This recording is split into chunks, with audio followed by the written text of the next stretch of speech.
How's it going? Okay, so that was God Save the Queen by the Sex Pistols. Such a cool song and such a cool band as well. It's from their one and only album, Never Mind the Bollocks, Here's the Sex Pistols. Awesome title, by the way. Great title for an album. Like I said, it's the only album that they actually released, which is obviously a shame because I feel like they had a lot more in them than that. But I think after they released God Save the Queen as a single, they pretty much got banned from being played on the radio, and they were struggling to find venues that would actually allow them to play as well, because I suppose the people that run the places thought that, you know, violence was following them everywhere they went, kind of thing. So they went over to America, and then not long after they started touring over there, they broke up, which is obviously a shame, and I think things kind of went downhill for the band after that, especially Sid Vicious, because like he died a year later, which obviously sucks, do you know what I mean? I think it's pretty obvious that it's an anti-establishment song, it's an anti-monarchy song, and it's an anti-jubilee song as well. Later on, John Lydon claims that it wasn't any of those things, and it was just like, well, what he said was he went downstairs, made a cup of tea and just wrote the song and thought it would be like, you know, a cool thing to sing about. I think that's rubbish, to be honest. I think it's obviously an anti-establishment song, do you know what I mean? With the Queen's Jubilee coming up and everything, it was like, you know, his way of rebelling against that, I suppose, because, you know, he was like, you know, working class, and he hated, like, you know, the establishment because they were sort of like flaunting their wealth while people he knew were like struggling and suffering, kind of thing. Which I can totally understand, of course, do you know what I mean? That does totally make sense. And obviously, you know, the Sex Pistols started that whole punk movement in the late 70s, which was awesome, do you know what I mean? I think that had an impact around the world, to be honest. It wasn't just within the UK that, you know, it made waves.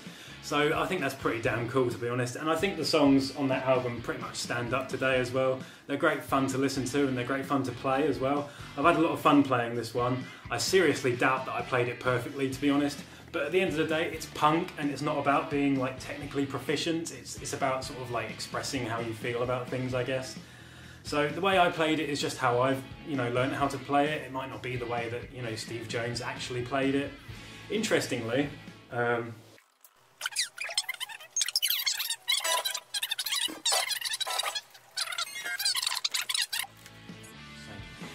Interestingly, in the video to the song, he plays the main riff like this.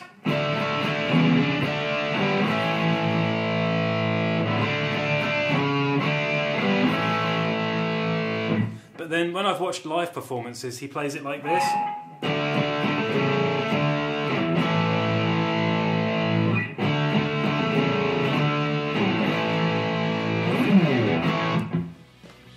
If I remember rightly, in a documentary I watched about the Sex Pistols quite a while ago now, Steve Jones, the guitarist, said the way that he was playing it in the video wasn't actually how it was recorded. It was like sort of like the Beatles' way of playing it.